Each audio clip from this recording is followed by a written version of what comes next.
Hey guys, it's another video from the White Shorts Club. This is Myth, and it's been a year since the last time we had a deck profile in general.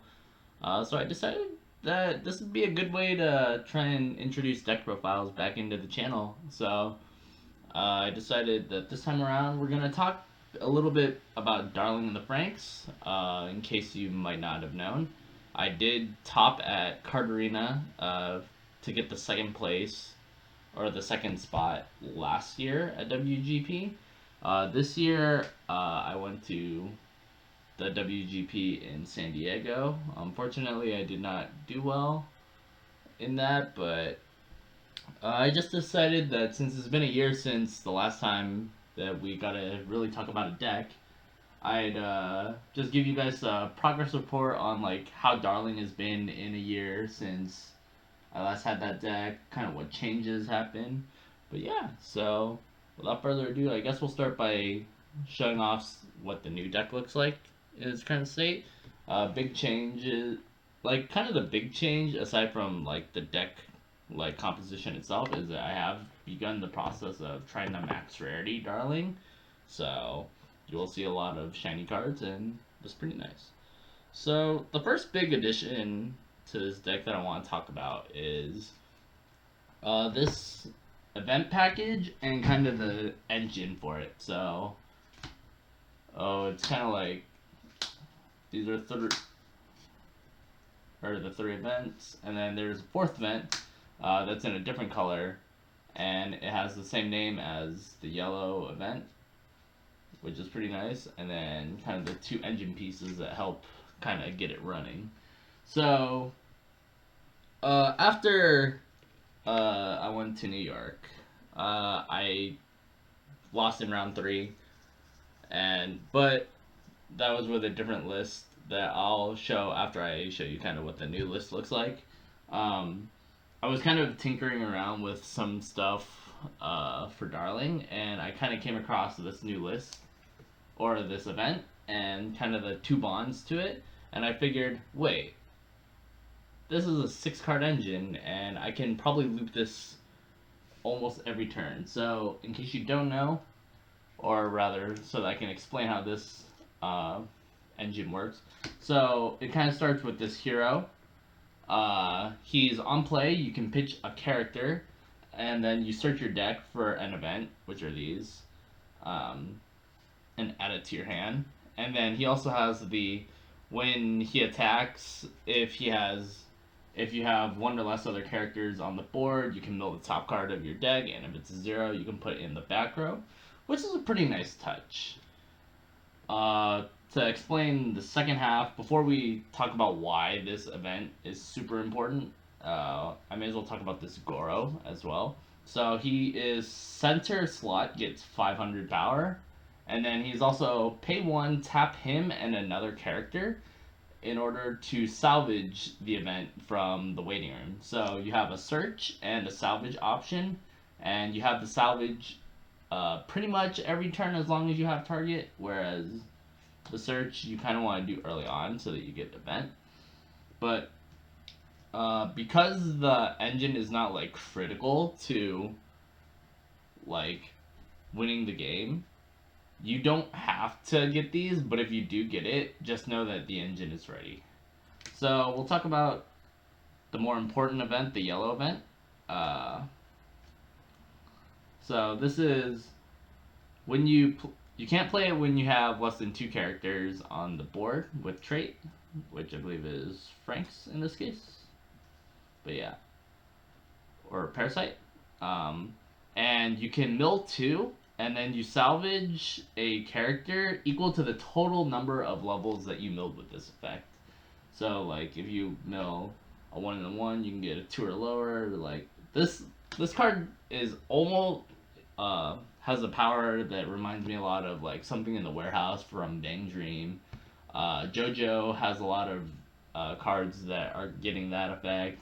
A lot of cards have been getting this mill for level type of salvage, but I think that this is a really powerful card because with the fact that you can run this Goro as one of your backstage options, you can loop the event 2, sometimes even 3 more times per turn, and you can just salvage out and accumulate cards this way.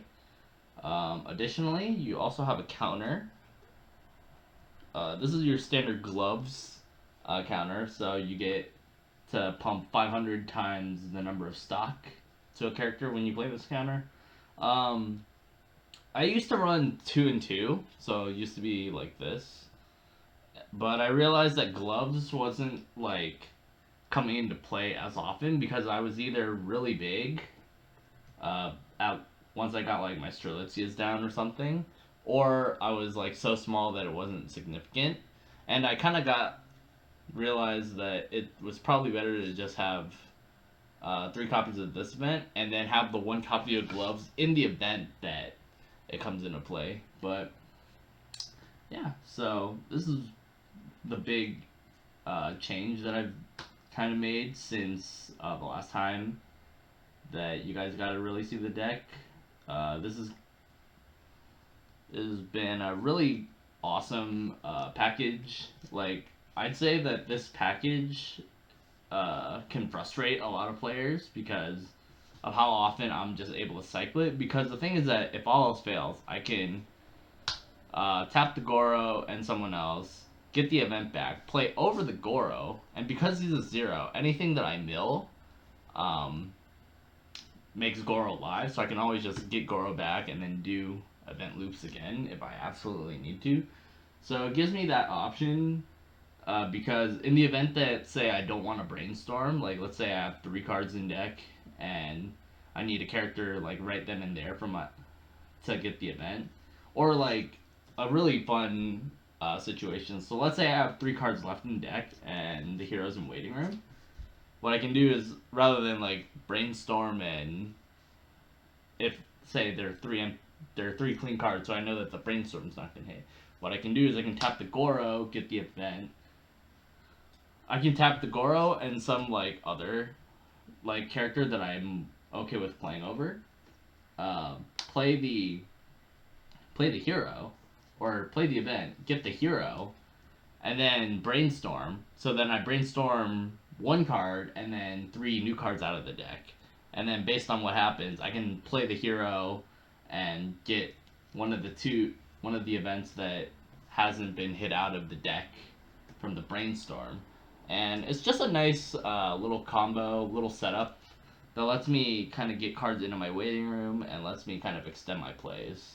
It's probably one of the best setups for this deck. Outside of that, we have 3 runners. I used to run 4, but because I run the event package and I wanted to kind of keep my 0 count at a decent spot, I decided to start kind of trimming down on my 0 count, just so that way I was more likely to hit on my event for at least level 1s. But ideally I could hit like anything higher and just make everything good. But it's your typical mill runner. I mean, as I said last year, it's really solid. I mean, it's a yellow target, so I can put this guy in level for if I need to do combo. And he's also now in level so that I can play the event. So he has a good use for this deck.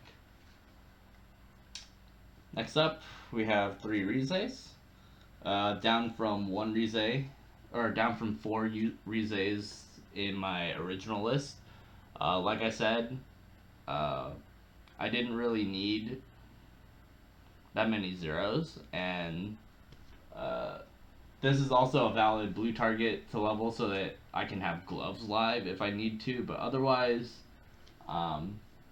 it's nothing too crazy in terms of like what I need. Just as a footnote, in New York, I decided to switch up my build. So instead of the LE clones, these guys that I ran during Card Arena that you guys saw previously,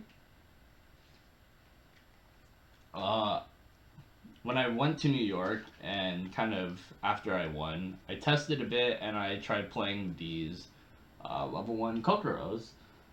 These Kokoros are cost 0 bottom deck bombs, and when they're sent to the waiting room, you can pay 2 to search. So what's nice about this is that it has synergy with the level 1 red 02, the shotgun, which I will affectionately call it. Because what you can do is you send this to the waiting room, and you can decide if you want to top check for a character first, or if you want to pay 2 and search. So you kind of get that nice control, but because I don't run a whole lot of blue, and even then I didn't run blue like extensively. Like the difference is that now I'm usually putting blue in to make 1 card live versus in New York when I was trying to make a potential 3 cards live by leveling blue. So Rize is nice. On reverse, when she gets reverse, Rize effect. Look at top 3, add a character, or pitch a card from your hand. It's a good way of milling your deck out early. I need 2 more SPs, but it's a good card. Next, we have two Rickies, 2 heroes. This is kind of one of the main upgrades I got. Mill 2, put at a climax in waiting room. This guy gets 3k, so he becomes a 5k. Pay 1, clock yourself for the Ricky effect. Salvage a level 1 or lower. This card's pretty nice for getting yourself to level 1 if you clocked if you are left at 0.5 and you have the setup.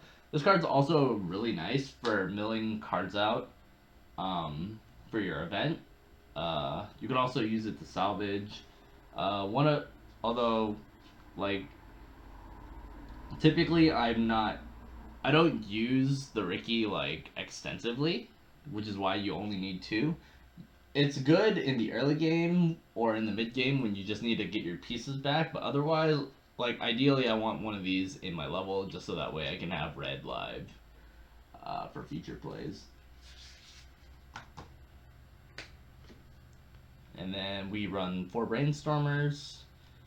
We run still the same ratio of 2 and 2. We run 2 of the 02 top self salvage Brainstormers and 2 of the top self search Brainstormers. Important developments aside from getting higher rarity. Because I run the event package now, the Ichigo effect of pumping 1000 power is actually relevant now, because what it does is that, say I need to get like a little extra boost and I don't have like a way of putting power on someone, because there isn't really defensive power and there isn't really much offensive power outside of like actually attacking. So now that I have the event, makes a lot of cards more survivable. Important thing is that because I run the 1 copy of gloves, the 1k is splittable. So what I can do is I can gloves to get over 1 lane, and then I could put another 1000 in another lane and possibly deny 2 reverses, or maybe make a tie in 2 lanes. So it's a pretty nice addition now that I have the event package. So I don't have kind of just a floating search Brainstormer for the sake of search brainstorming. And then 02 still has the same effect from, cards don't change, but she has the give another character can't be reversed by auto effects. Good for stopping red bombs, so like Chicas, Megumines, just some early stuff. Saratoga bombs, like, they get halted because it's till the end of the opponent's turn. So, but yeah, so those are kind of the main zeros in terms of backline, aside from the Goro.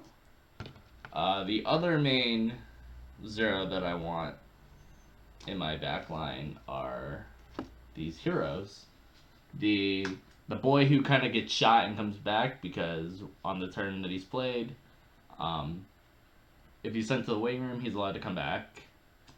And then he's tap self 1500. So this is kind of your other way of getting power. This was the way I was getting power before I was playing event package, so like at most I was getting to 8-5, and if anyone could break that or stop that, my Minamis weren't going off. But now that I have the Ichigo Brainstormers, I can pump another 1,000. So 2-5 pumps, and then being able to do things with these guys, it's pretty nice. I'll save these for when I talk about the merge again, although the merge is pretty self-explanatory. And lastly, to round out my zero line, is one copy of the TD on play pitch to climax salvage, and then if everyone's trait gets 1,000, so she's usually 2-5 unless you play her alone. An important card, or a card that I took out of my zero line, mainly because it wasn't serving as much purpose now that I run the event package. I used to run the Zorome, gives center 500, and then when I play a climax, I can clock myself and look at 4, so it's essentially a clockamagi. I have thought about this as an option in terms of like for backline utility, but because I wanted to try out a low zero count, I figured that this would be fine. And to cut out, I will say that if I were to cut out a zero, I would most likely cut out one of the Ikonorises to put this in, just so that way I could have, if I were to put one copy in. He's not very important, he's just good for like helping me get out of really suspect deck states. But yeah, that runs out to 0. So overall, I now run 1,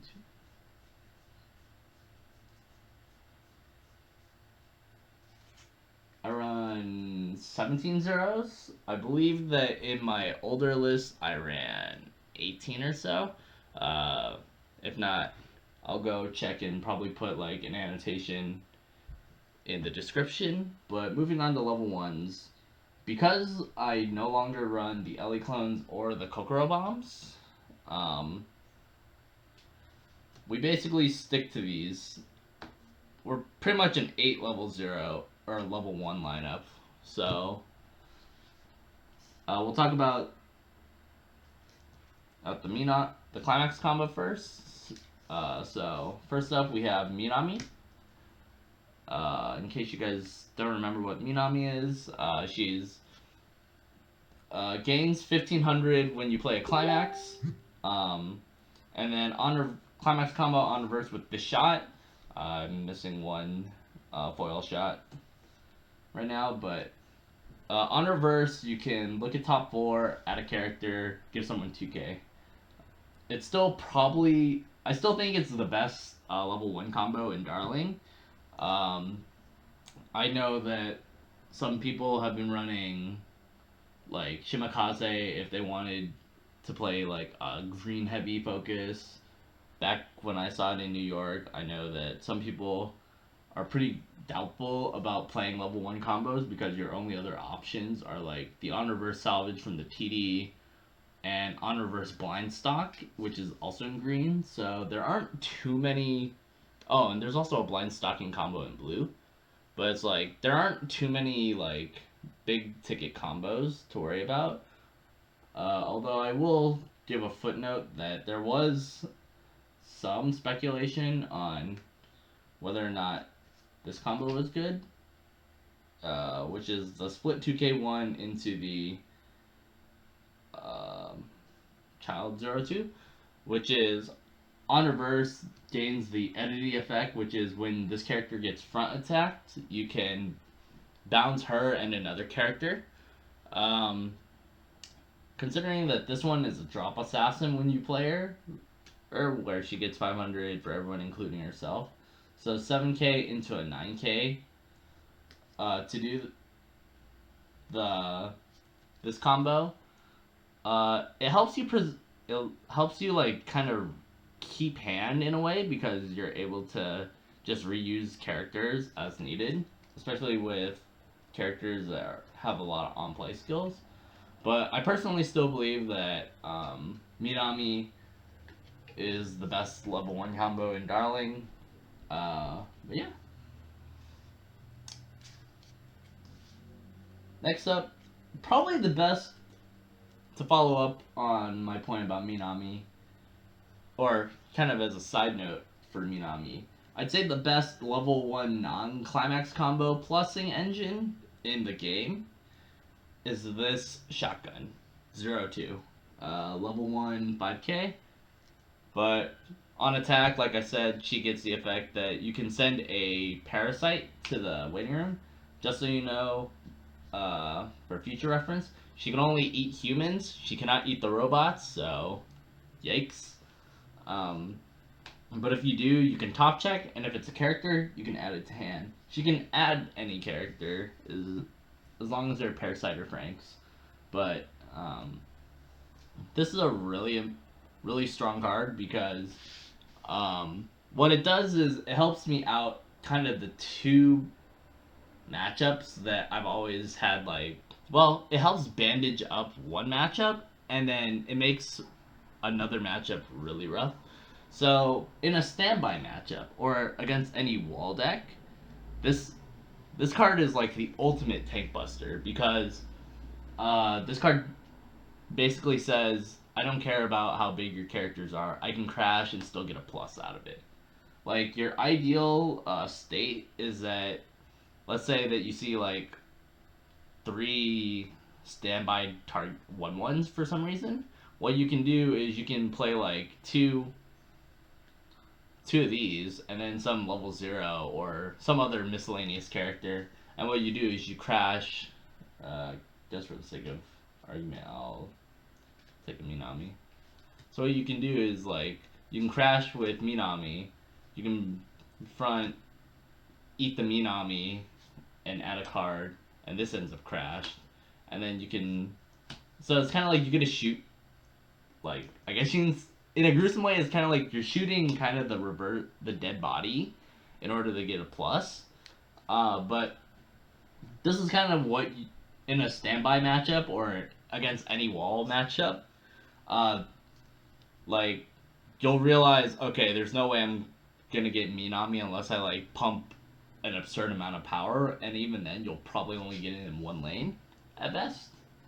Or you'll get it in, or you're gonna Minami in the lanes that you can get it in, and you can just fill out the rest of the lanes with these. What makes it nice is that you can also, like I said, you can shoot this guy. So, like, what you do is you just tap for power, and then you shoot him, and then he comes back. So unlike other scenarios where you end up crashing a card, or you might have to shoot a character who might have lived, like, doing this is kind of like a theoretical +1 because you don't actually send a character, stop a character from doing anything. But yeah, I think this is the best level 1 card that pluses in the game, that doesn't use a climax, and the best part is Darling in the Franxx gets that as a common, which is really solid. Yeah. Alright. Continue on. Level 2s, we run 2 options for anti-early play. We have one anti-early play backup. It's a standard pitch 2, send it to the waiting room.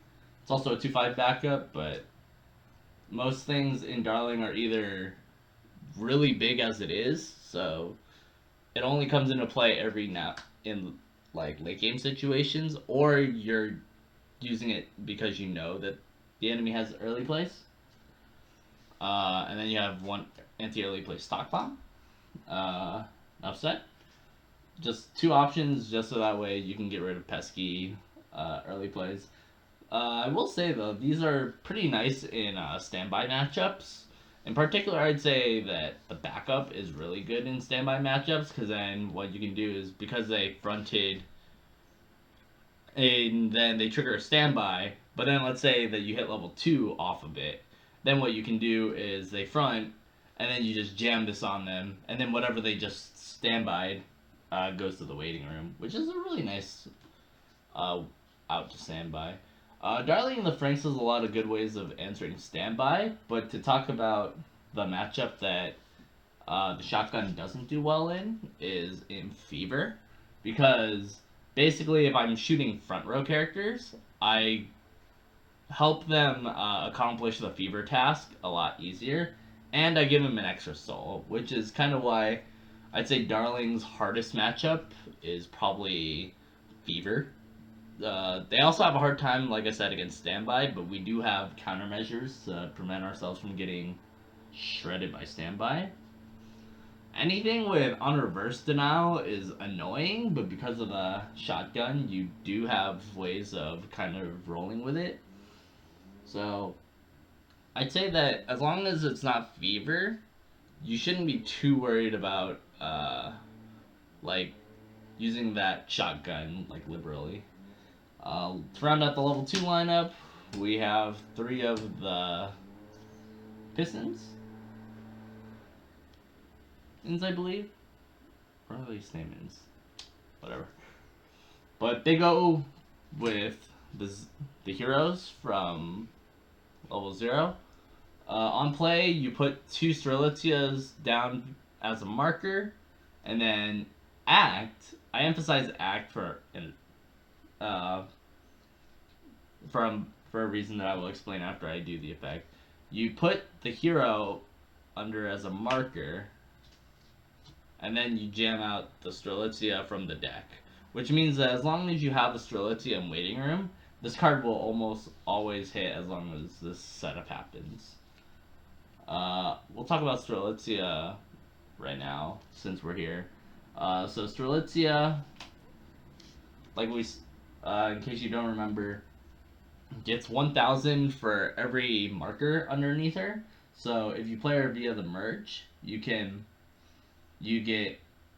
to plus 2,000, so she starts off as a 12k. On attack, you may look at the top card of your deck, but if you do, you have to put it down face down as a marker. So on attack, she can gain a permanent 1k buff. And then lastly, climax combo with the gate. Ooh, triple R gates feels good, man. On attack, you can pay 2 to burn 2 and gain 3k. So on the first turn, if you do this, she can just be a 16k burn 2 that the opponent just has to deal with.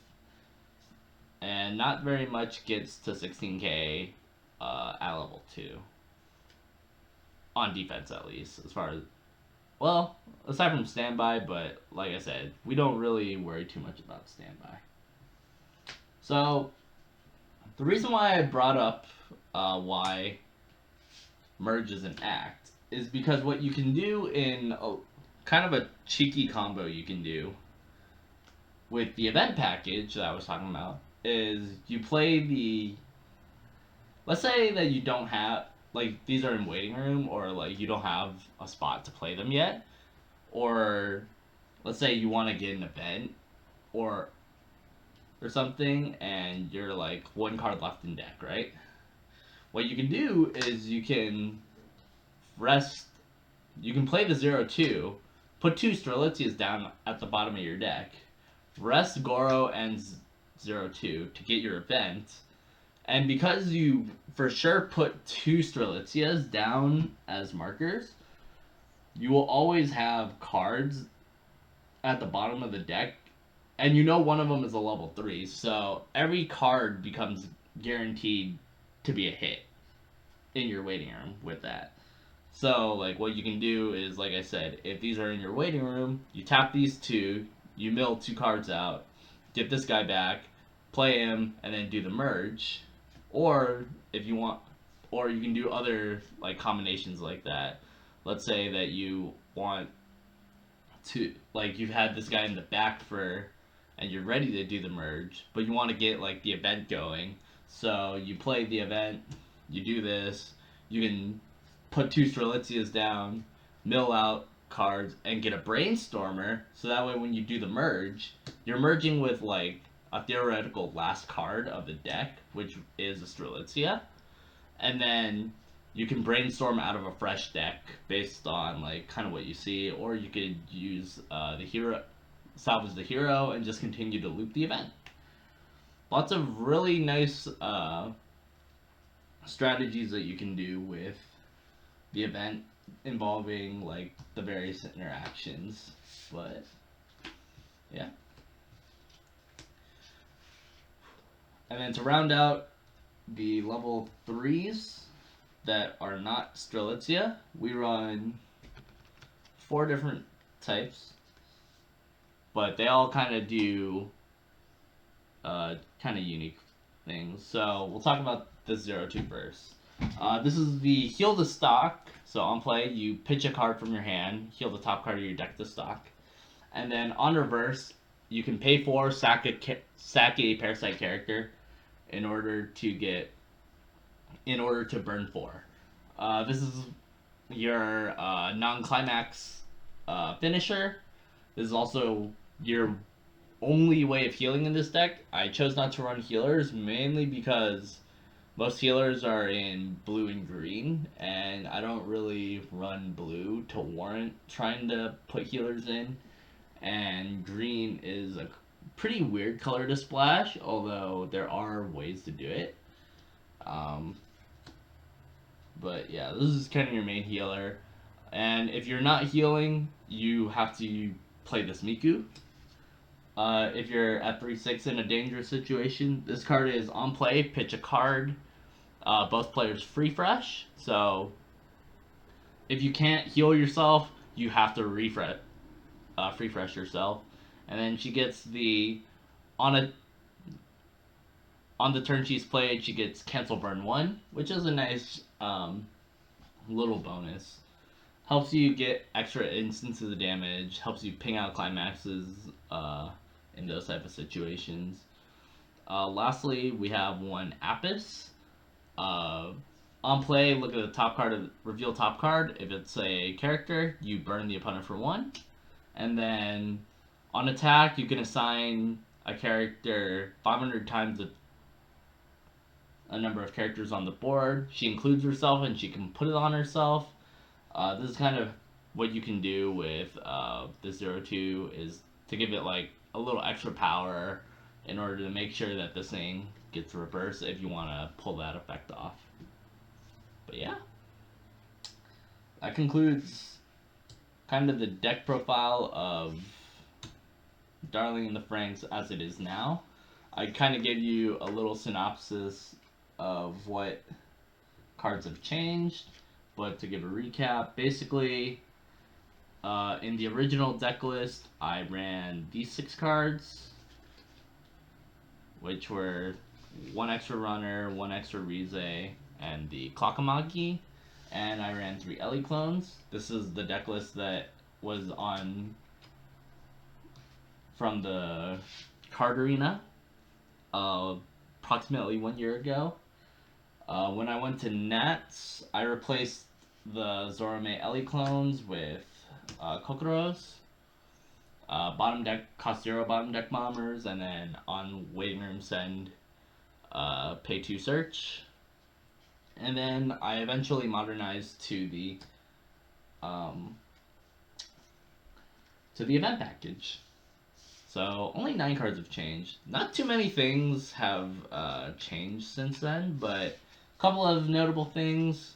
Like I said, I won Card Arena with the original lists. Well, I topped that Card Arena with the original list going in X1, losing only to the undefeated player, so I got the 2nd seed, or the 2nd spot for Nationals. At Nationals, I went all the way to round 3 before I was eliminated, which wasn't too bad. And then since then, with the original event package, back when I was running 2 gloves instead of 1, I won at Zotcade, which was kind of a local, or like kind of a tournament that we did at our school's kind of big event for gaming, and that was back in May. That video is probably never showing up ever again, but after that, I went to New York or not New York. I went to San Diego and played with this deck. Unfortunately, I went X3. I got reverse swept, and yeah, that about does it. It for kind of like how this how Darling has performed in terms of tournament performance since Card Arena. Outside of locals, which I kind of mess around with in a lot and such. But overall, I think Darling is still a really strong set. I think that with the advent of Fever, there are certain builds that definitely take the hit. Like my variation of Darling is pretty weak to Fever, although at the time of Zotcade, which was back in May, I don't believe that uh, Fever was like released. It was like being revealed, but I don't believe it was released at that time. In fact, I believe Bunny Girl was the set at that time that was new. Um, I know for sure that this Darling deck has a pretty strong matchup against a good amount of the meta decks in JP. It has a very strong matchup against Standby because of your ability to use the shotgun in order to maintain your pluses, despite the fact that they're essentially walling up on you. It should be strong against Goblin Slayer because if they're playing the meta build, which is the level 1 gate into Priestess build, then if I hit level 2 first, then Priestess has to side in order to live to do effect, which means that I don't take damage, and then my Strelitzia ends up living. I think that the only real like disadvantageous matchups that Darling the Franxx, or at least my build of Darling the Franxx will have, are in particular Fever builds, and because then the shotgun becomes a little bit awkward because I either have to shoot back row characters or I have to essentially give my opponent additional soul when they do Fever. Alternatively, I would say that the other main matchup that Darling has a hard time against is probably Hinalagi, and that is mainly because despite the fact that the principal got banned, the Yuko is a little bit trickier to deal with, and you also have a back row merger who heals on play, so they're able to kind of like sustain at level 2 a little bit better than Darling and the Franxx can, because they can just heal off their damage since most of their merges heal, whereas mine is just basically raw damage. And I'd say the last thing about this deck has definitely been curated for the players that I play against. In particular, I'd say that most of the players at White Shorts Club know my style, so I kind of embrace that they know my style and just built this deck based off of their playstyle. In particular, I'd say that I know a lot about the Bang Tree matchup because I've probably gotten my butt whooped by Kaicho and wins a fair amount in those matchups. I know that Gurren and some other match. I think Gurren is an okay matchup. I think it's neutral mainly because of the Kamina going to memory, so they deny my on reverse search. But I think for the most part, Darling is a pretty consistent deck. If you ever want to talk to me about Darling and the Franxx, just hit me up in the comments. Thank you guys for watching. Please like, comment, and subscribe. More content coming out. We're going to try and post something ideally every 2 weeks, but with school and work and all that, we have a little bit of an awkward time kind of coordinating in terms of like for recording. So every now and again you'll probably see a lot of solo shots or a few gameplay videos once again. But yeah, thank you guys for watching. See you guys next time.